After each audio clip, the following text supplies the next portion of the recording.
19h45, la barre Info Soir. Monsieur, dames, bonsoir et bienvenue à cette nouvelle session d'information du lundi 7 août 2023. Début ce matin des épreuves du brevet de technicien supérieur à BTS d'État, session 2023.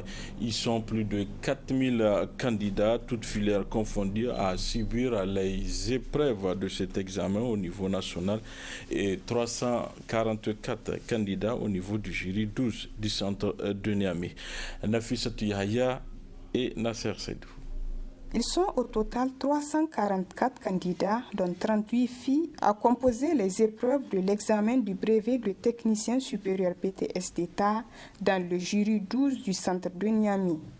Les épreuves de cet examen ont été lancées ce lundi 7 août 2023 et se déroulent dans de très bonnes conditions selon le président du jury numéro 12. Au niveau du jury 12, nous avons 3 spécialités, 3 séries, à savoir génie civil, génie électrique et génie mécanique. Donc les candidats vont suivre les épreuves 4 jours durant, les épreuves écrites. Ils ont déjà composé les épreuves pratiques, c'est-à-dire les épreuves informatique et les épreuves d'atelier. Donc tout se passe très bien. Les surveillants ont répondu présents. Donc tout est mis en place pour une bonne réussite de ces examens. Nous souhaiterons des examens propres. Il y a les autorités officielles qui sont venues au niveau de ces centres pour lancer officiellement ces examens. Donc nous attirons l'attention des candidats pour qu'ils comptent sur eux-mêmes et sur leurs capacités. Et nous souhaiterons qu'à la fin de ces épreuves, que les résultats que nous aurions reflètent véritablement le niveau de ces candidats. Cet examen a commencé par l'épreuve de français et se déroule normalement selon les candidats. Ça a bien commencé et on espère que ça continue ainsi. On a commencé par une épreuve de français, technique d'expression. Et la soirée, c'est avec l'épreuve de l'anglais. Demain, on va continuer avec économie et organisation des entreprises, économie générale. Après, on va entamer études de cas le mercredi. Études de cas, bon, pour nous, les comptables, ça prend jusqu'à 4 matières. On a comptabilité analytique, comptabilité des sociétés, gestion financière et gestion budgétaire. Dans l'organisation, tout est bien. Rien ne manque, juste qu'on nous demande de ne pas amener nos téléphones, nos sacs dans la salle. C'est juste pour une raison de sécurité ou quelque chose comme ça. On aura 7 matières. 7 matières, à savoir le béton armé, la topographie, l'organisation des chantiers, technologie de construction, anglais, technologie de matériaux et enfin on aura le dessin technique. Ça va du point de vue organisation parce qu'il y a tout est sous contrôle, que ce soit au niveau de la surveillance et aussi au niveau de tout. À noter qu'ils sont plus de 4000 candidats, toutes filières confondues, répartis dans 14 jurys, dont 10 à Niamey et 1 dans chacun des centres des régions d'Agadez, Maradi, Tawa et Zender, à composer les épreuves du BTS d'État, session 2023, qui vont durer 4 jours. Éducation toujours avec la reprise de l'épreuve de mathématiques série 2 du baccalauréat session 2023 ce matin sur toute l'étendue du territoire national. À l'image du centre CS Lala Malika, jury 28, toutes les conditions ont été réunies pour la bonne marche de cet examen, nous rapportent Hamza Sakou et Nasser Seydou. Au total, 26 956 candidats sont appelés à recomposer l'épreuve de la mathématique série D du baccalauréat session 2023. conformément à la décision du Conseil des ministres du 6 juillet 2023. Au jury 28 de Niamey, 458 candidats sont inscrits pour reprendre cette épreuve afin de mieux saisir cette seconde chance. Bien que c'est un contexte un peu différent, inhabituel, une reprise d'une épreuve de baccalauréat, si vous avez constaté, nous avons 11 salles.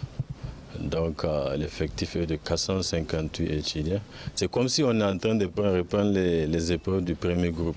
Donc il y a vraiment un engouement total. Les candidats se sont présentés. Nous avons plus ou moins 80 à 90% de taux de participation sur les 458. Donc on a plus de 400 qui sont présents.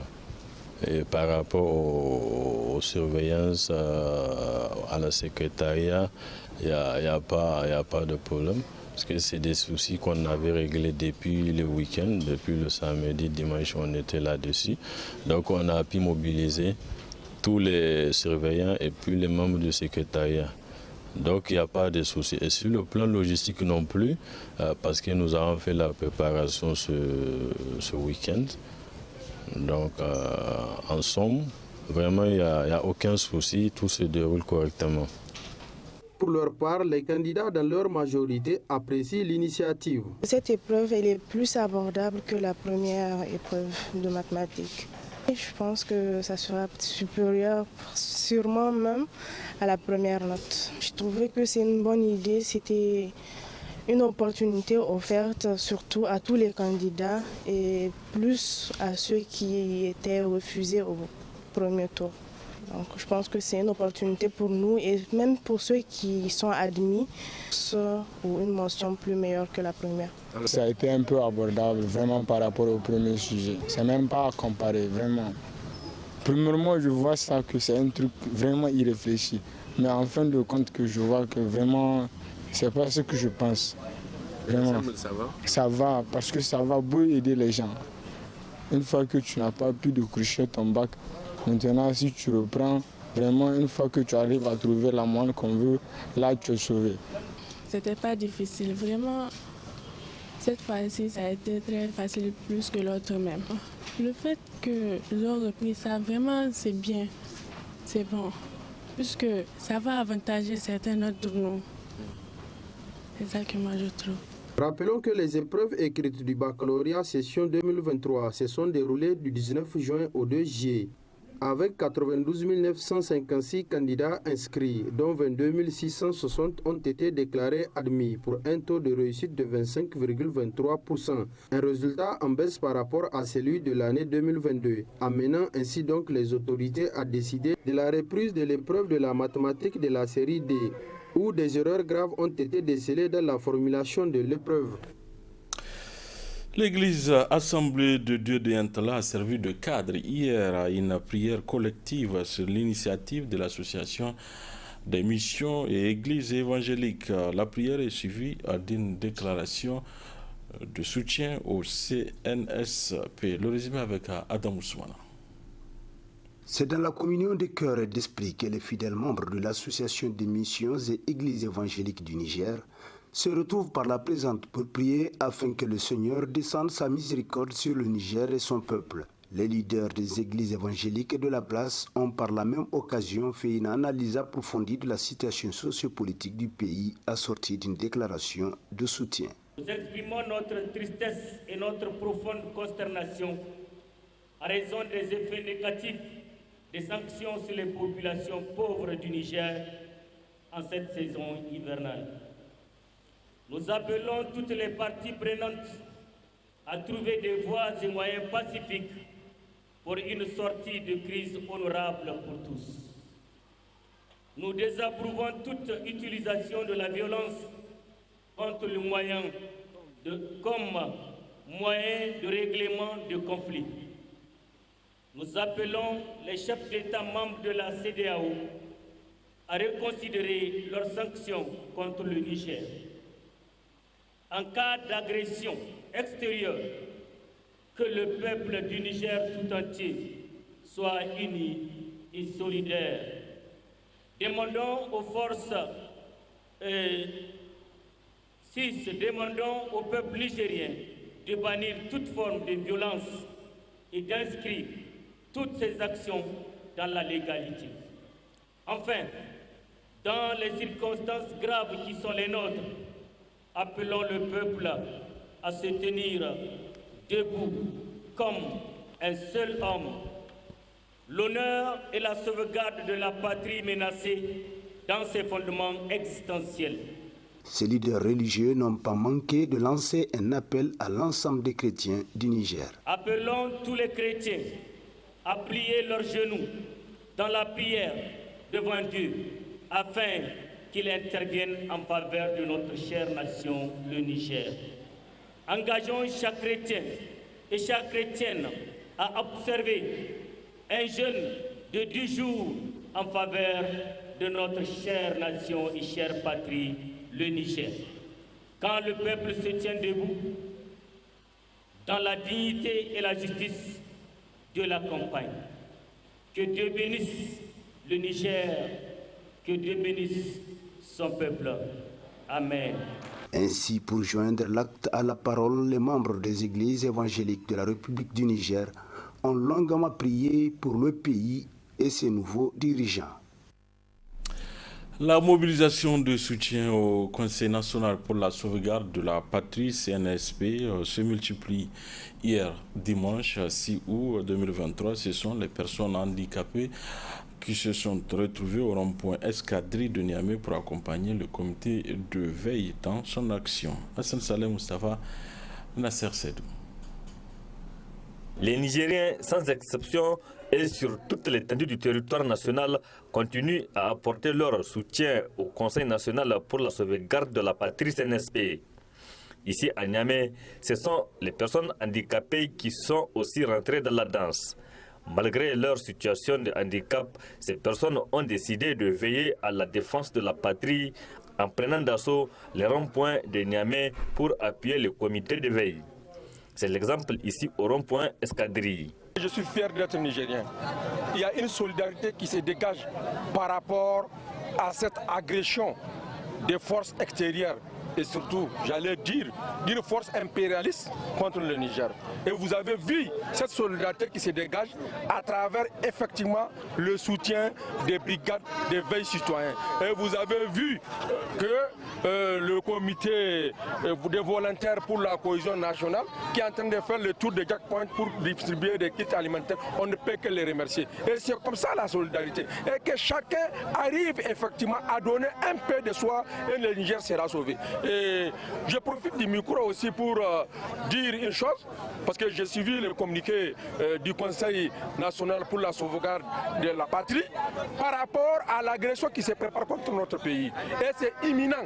Et c'est pour cela que j'appelle tous les citoyens nigériens, les vrais patriotes, je dis bien, à se mobiliser contre cette agression-là. Parce que les gens estiment que leurs intérêts sont biaisés et il faudrait venir tuer le peuple nigérien. Ils veulent le Sahel sans les Sahéliens. Et bien alors, cette solidarité fera en sorte que nous allons résister et nous allons vaincre l'adversaire à travers la solidarité. La mobilisation autour du CNSP est incontestablement grande. Tous les fils et toutes les filles du Niger se sont engagés volontairement pour défendre le Niger d'une façon ou d'une autre. Notre objectif aujourd'hui, c'est de créer la cohésion entre les Nigériens, qu'on a perdu depuis combien de temps, et aujourd'hui pour nous c'est une fierté qu'on a retrouvé le cadre dans lequel on va créer la cohésion sociale entre les Nigériens. Donc c'est ce qui nous a motivés aujourd'hui, comme on s'est rendu compte que sur les ronds-points, il y a une jeunesse qui veille toute la nuit pour la sécurité. Donc on a essayé d'initier une distribution, ne serait-ce que de quelques kits, pour les soutenir. Donc on a fait le rond-point Escadrille et on est actuellement au rond-point Francophonie. Tout ça c'est vraiment pour essayer de booster vraiment le courage de ces jeunes qui à longueur de journée sont en train de se sacrifier rien que pour la sécurité d'une partie de la ville. Le président du Conseil national pour la sauvegarde de la patrie CNSP et tous les autres membres se réjouissent des soutiens sans faille des Nigériens. Ils ont tenu à le témoigner officiellement le dimanche 6 août 2023 au stade général Seynou Kounché devant environ 35 000 Nigériens. Occasion donc pour le Conseil national pour la sauvegarde de la patrie CNSP de demander aux Nigériens de se mobiliser davantage pour défendre le Niger. Je vous donne lecture de ce message du monsieur Cheifou Amadou. C'est avec une attention particulière que je suis l'évolution de la situation qui traverse mon pays, le Niger, depuis les événements du mercredi 26 juillet 2023. En tant que Premier ministre de la première transition démocratique au Niger, je reste profondément attaché aux principes démocratiques et ne puis rester indifférent à toute prise du pouvoir hors du cadre constitutionnel normal.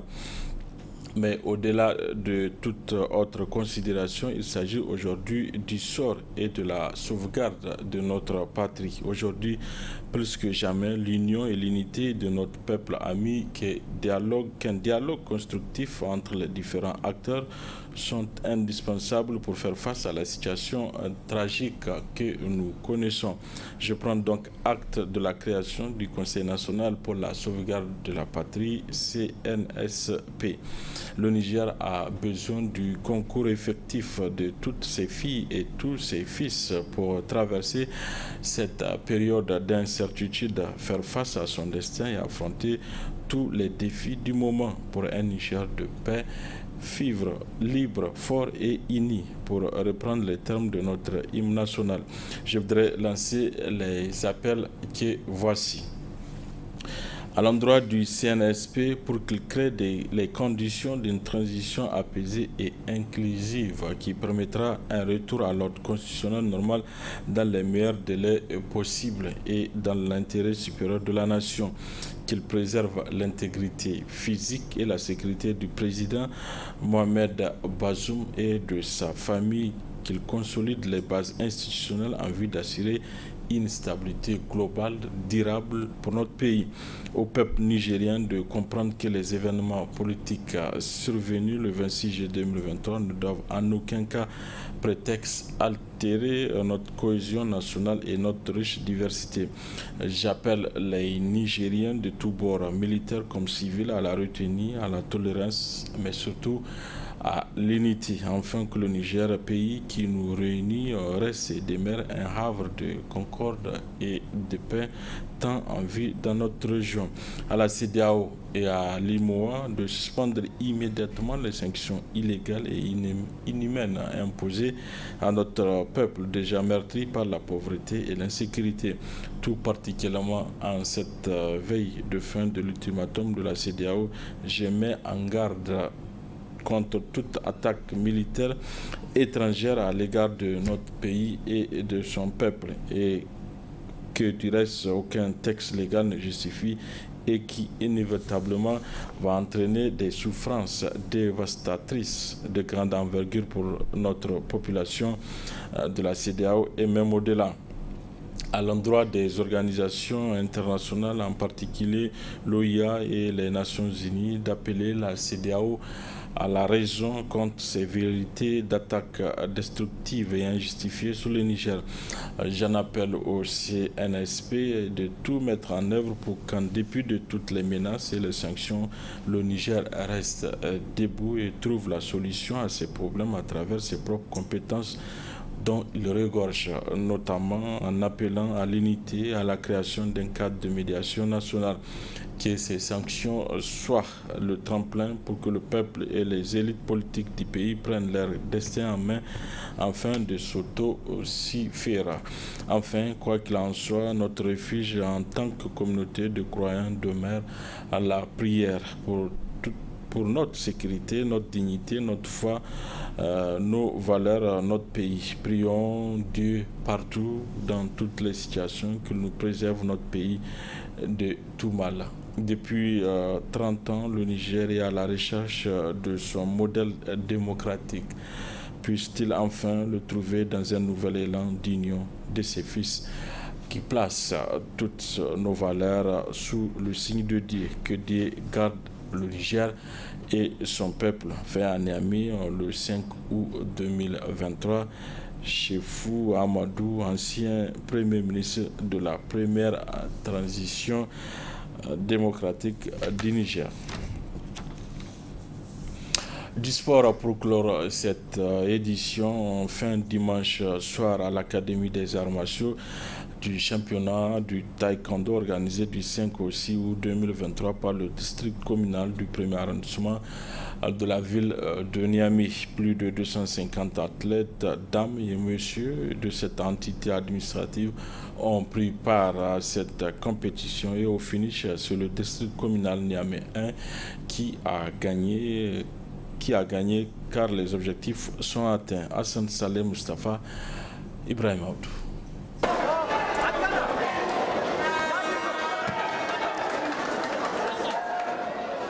Ils sont au total 257 athlètes issus de l'arrondissement communal Niamey 1 qui ont participé à ce championnat communal du district Niamey 1. Ces taekwondoïnes ont compéti dans toutes les catégories en dames et en messieurs. Notre principal but en organisant ce championnat avec 257 athlètes inscrits dans toutes les catégories confondues est de promouvoir le taekwondo en tant que sport d'excellence et de respect. En réunissant aujourd'hui les membres de notre district et les personnalités éminentes de la Fédération nigérienne de taekwondo, nous renforçons notre engagement commun envers le développement de ce sport. Je suis particulièrement reconnaissant envers nos partenaires pour leur généreux soutien et leur contribution essentielle à la réalisation de ce championnat. Les responsables du district Niamey 1 profitent de cette occasion pour exprimer leur remerciement à tous ces athlètes qui se battent pour promouvoir cette discipline au Niger. Je souhaite adresser mes remerciements chaleureux à tous les athlètes qui ont participé à cette compétition. Vous êtes les véritables protagonistes de cet événement et notre détermination, votre esprit sportif, de votre passion pour le taekwondo nous inspire tous. Mes chaleureux remerciements vont à l'endroit de mes collègues membres du bureau, du comité d'organisation et des arbitres qui ont joué un rôle essentiel dans le bon déroulement de cette compétition. Je souhaite à tous les finalistes une compétition intense mais juste où le respect et le fair play seront au cœur de chaque round. Des coupes mais aussi des médailles ont été décernées aux 3 premiers de chaque catégorie. Du 5 au 6 août 2023, ces taekwondoïnes ont galvanisé les supporters qui ont fait le déplacement pour les encourager. Cette compétition s'est bien déroulée de l'ensemble à la grande satisfaction des organisateurs. Voilà, messieurs et dames, fin de cette édition. Merci à vous de l'avoir suivi. Au revoir.